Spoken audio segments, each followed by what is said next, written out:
I'm very truth-filled to the inner core that I am. That inner core is a very creative monster. It wants to constantly create something, even if it is causing trouble. You're still creating, and I wonder if that's the reason why we were always banging heads when I was a child, because my mind wanted to create something, trouble. Unplugged because we will always say yes to creativity, totally uncut because we all make mistakes, so let's turn it into a tool. This is Arroe Unplugged. We are so guilty of walking down a street and we think that we know other people's stories. It's like standing at a library or a bookstore and we look at the front cover of that magazine or the book and we've already written the story. The events in our lives, there's something that's happening in 2 or 3 weeks and your mind is already writing the story without ever experiencing the moment. But yet it wants to write the story. And we get in lots of trouble because the thing is that we pound ourselves with so much negative energy trying to figure out, well, what if? And that what if never materializes. And you're never going to get that positive energy back because you wasted so much time writing a story.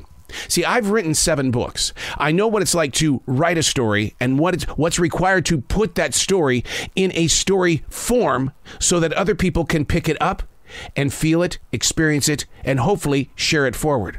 But when you invisibly write a story by judging the book by its cover, things don't always turn out the way they need to. I think sometimes we write the story in our own way and we try to put that story in action. And then we try to, well, this is the way that I thought it should be. I'm going to make sure that it does. Hey, it's Arroe. This is The Daily Mess. A chronological walk through an everyday world. I am a daily writer. I know stories, and I have to deal with those stories that are created inside my imagination every day. And I've gotten to the point where I say, don't write the story. Don't write the story. Live life. Don't write the story. This is The Daily Mess. The journey, the walk, the way, the task, the dream, the activation. Here we are. How much time remains? Which I believe is the reason why I wake up so many times in the middle of the night. The inner self wants to feel secure in knowing that there are several hours left before I have to make that decision to get up and start a brand new day. Now, some might ask, what's next? Will it be the same? How much is going to change? No thanks. I'm going to stay right here. We had dinner with 2 friends last night. We haven't seen these 2 in a couple of years. Before COVID-19 was the last time we saw them. Yet nothing's changed. The conversations actually picked up right from where they left off. Then again, isn't that judging a book by its cover? In the 2 hours we had together, the subjects at hand didn't truly dive into the journey, the walk, the way. It was more about catching up. How are you? Then we moved on like passing ships.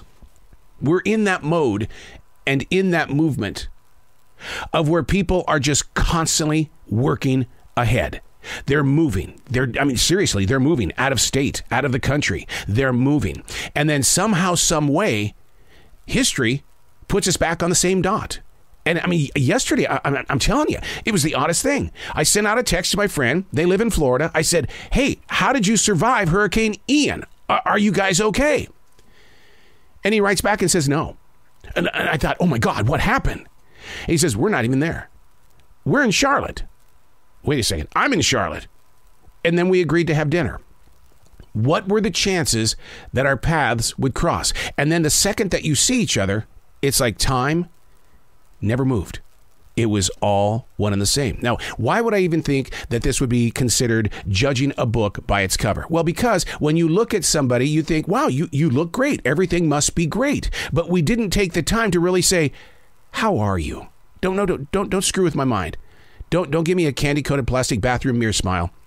How are you? And that's when you learn that, well, you know what? The dog that we adopted is still destroying the house. And she doesn't like anybody. She loves us, but she doesn't like, and they find out they've got the same type of dog where it's very protective of them. But it didn't go deeper than that. But we did learn that there were some Facebook problems, but I wanted deeper than that. And dinner was over. And here in America, the craziest thing happens. You go home after dinner is over. And then you wonder, are we going to do it again? The journey, the walk, the way, the task, the dream, the activation. Where are we? how much time remains. And I ask that in a very serious tone because I want you to think about this. How many summers do you have left? When the two ships met each other last night, you can't help but wonder, will that be the last time? I'm Arroe, and that's the Daily Mess.